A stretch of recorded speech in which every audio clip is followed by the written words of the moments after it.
SMA ITB Hidayat Sukoharjo.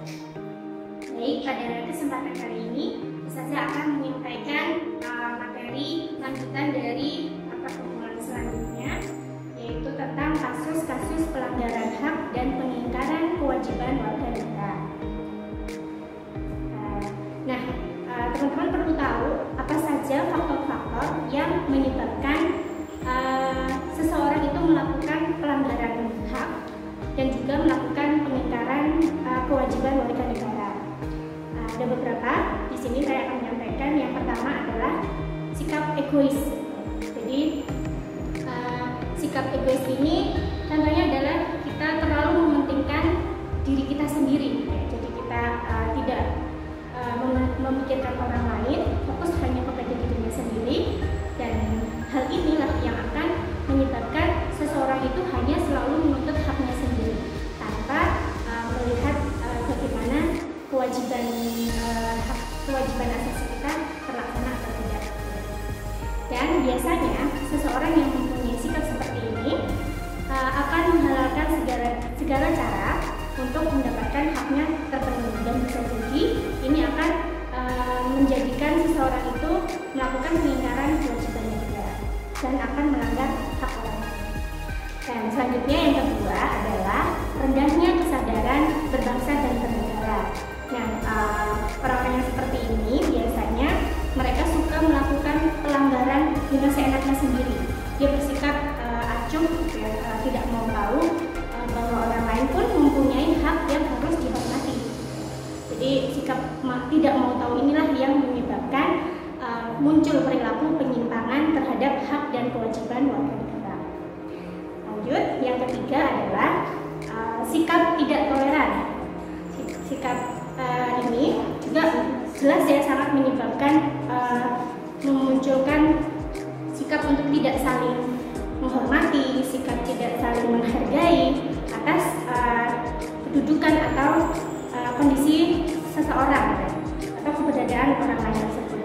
Nah, hal ini juga akan mendorong seseorang tadi melakukan pelanggaran dan juga pengingkaran terhadap kewajiban warga negara. Dan selanjutnya yang keempat adalah penyalahgunaan kekuasaan. Nah, kekuasaan di sini tidak harus berkaitan dengan pemerintahan saja ya teman-teman. Jadi bisa juga misalkan terjadi pada salah satu perusahaan. Jadi misalkan para pengusaha itu tidak memperhatikan hak-hak dari para pekerjanya, para buruh-buruh yang bekerja di perusahaan tersebut, itu juga termasuk penyalahgunaan kekuasaan yang menyebabkan pelanggaran hak warga negara. Selanjutnya, yang kelima adalah ketidaktegasan aparat penegak hukum. Nah, ini banyak sekali ya teman-teman temui. Ya, ini masih menjadi PR kita bersama ya, bahwa negara kita masih belum tegas dalam menegakkan hukum yang ada di negara kita. Baru-baru ini kita mengetahui ya ada berita tentang Novel Baswedan, jadi anggota KPK yang mendapat perlakuan yang ini ya tidak sesuai dengan HAM gitu ya. Jadi beliau disiram, kemudian disiram dengan air keras, dan yang melakukan tindakan tersebut justru hanya diberikan hukuman yang sangat-sangat rendah gitu ya. Jadi hanya 1 tahun penjara, dan itu tidak setimpal gitu dengan apa yang dilakukan pelaku tersebut kepada Novel Baswedan tersebut gitu ya. Karena dia sangat melukai bukan hanya fisiknya gitu, tapi juga raga, perasaan mungkin gitu. Maksudnya lebih kepada seluruh sisi kehidupannya beliau pun menjadi berubah gitu setelah adanya tragedi tersebut. Itu baru satu contoh ketidaktegasan aparat penegak hukum. Selain itu kita juga sering gitu ya melihat di pemberitaan bahwa adanya oknum-oknum penegak hukum yang memperlakukan pelanggar hukum itu tidak sama gitu ya. Ada yang misalkan koruptor seperti itu diperlakukan lebih istimewa dibandingkan pelanggar hukum yang lainnya, seperti hanya pencuri ayam, pencuri sandal gitu. Misalkan ada itu, nah perlakuannya itu beda.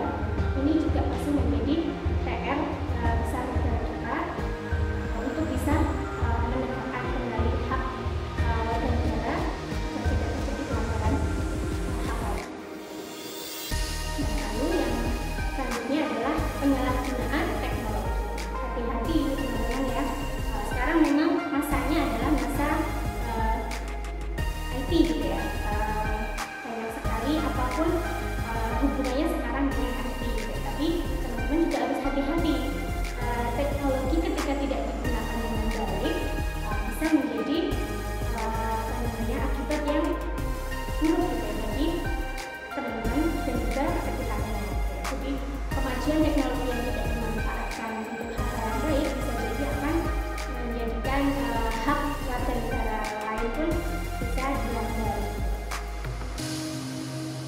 Kemudian tadi kan sudah ya faktor-faktor apa saja yang menyebabkan seseorang itu melakukan pelanggaran HAM atau pelanggaran hak dan juga melakukan pengingkaran atas kewajibannya. Nah, sekarang apa saja sih pelanggaran hak warga negara itu? Tadi sudah dijelaskan beberapa juga ya, contohnya dari Ustazah. Teman-teman juga mungkin banyak sekali di sekitarnya. Ya, di sini sudah ingin menyampaikan beberapa saja kondisi realita yang ada di Indonesia tentang pelanggaran hak warga negara di negara kita. Yang pertama, adanya kasus salah tangkap. Dan juga salah tangkap terhadap pelaku kriminal. Kemudian juga tadi saya juga menyampaikan tentang perbedaan perlakuan oknum ya antara penegak hukum terhadap para penegak hukum di bidang hukum. Kemudian kalau di bidang ekonomi, Indonesia meskipun kemarin kita baru dinobatkan sebagai negara maju ya oleh Amerika Serikat, tapi kita masih melihat bahwa negara kita memiliki tingkat kemiskinan dan angka pengangguran yang sangat tinggi.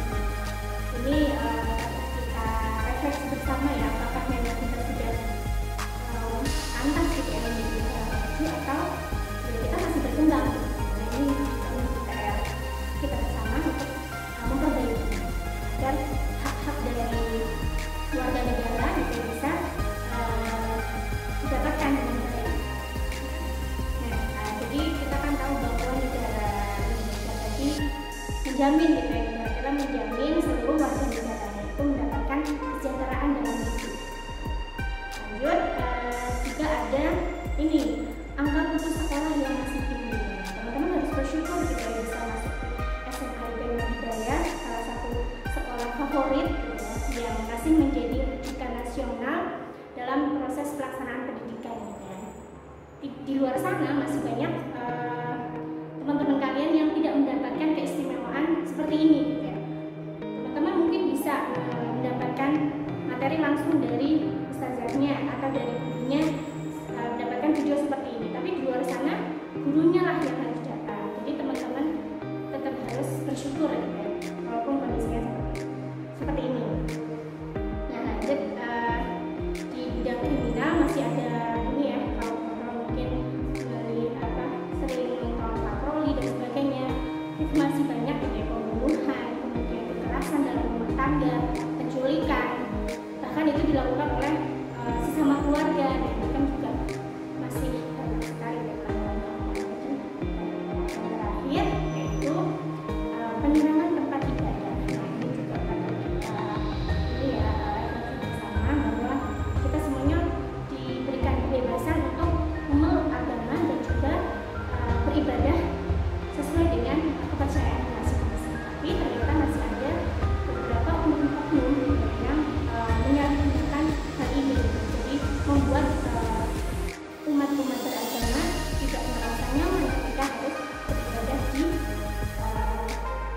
tempat ibadah. Baik, terakhir setelah tadi kita melihat kasus pelanggaran hak warga negara, nah sekarang adalah tentang kasus pengingkaran kewajiban warga negara. Ini mungkin sering ya, barangkali teman-teman sering melakukan, bahkan kita masuk itu yang kita sendiri ya. Yang pertama tentang ini sampah ya. Ini menjadi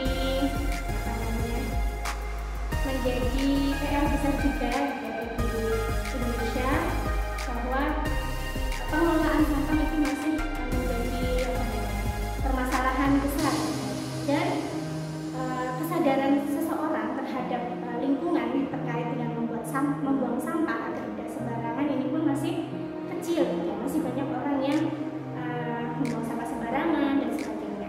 Belum ini tentang mengelola sampah, ya. Baru kesadaran membuang sampah pun masih kurang, ya. Apalagi mengelola sampah tersebut itu pun masih menjadi PR bersama kita. Jadi teman-teman semuanya di sini semoga tidak ada yang masih seperti itu. Seharusnya malah sudah menjadi seseorang yang bisa mengelola sampah, bisa menjadi sesuatu yang lebih berguna. Kemudian kasus pengingkaran kewajiban selanjutnya yaitu merusak fasilitas negara, contohnya mencoret-coret bangunan milik umum. Meskipun itu kayaknya keren gitu ya, ada yang itu vandalisme keren, bisa melukis atau menulis karikatur dan sebagainya. Asalkan itu di tempat yang benar dan diizinkan, sebenarnya boleh. Tapi yang tidak boleh di sini adalah ketika bangunan itu milik umum, jadi itu akan mengganggu pelayanan publik yang ada di negara itu. Dan yang selanjutnya adalah pengingkaran kewajiban selanjutnya adalah tidak berpartisipasi dalam usaha pertahanan dan keamanan negara. Ini mungkin dilakukan oleh orang dewasa, mungkin di sini banyak ini. Contohnya dengan adanya stunting, jadi penting ya untuk kita lakukan. Selanjutnya ada melanggar lalu lintas. Ini juga biasanya yang melanggar ini atau mengingkar kewajiban ini adalah para pelajar. Salah satunya dari teman-teman ya, semoga tidak. Apa saja pelanggaran yang dilakukan? Biasanya banyak yang tidak menggunakan helm, kemudian tidak mempunyai surat izin mengemudi. Nah itu minimal standar minimal teman-teman mematuhi peraturan lalu lintas. Jika dua hal itu tadi tidak dimiliki,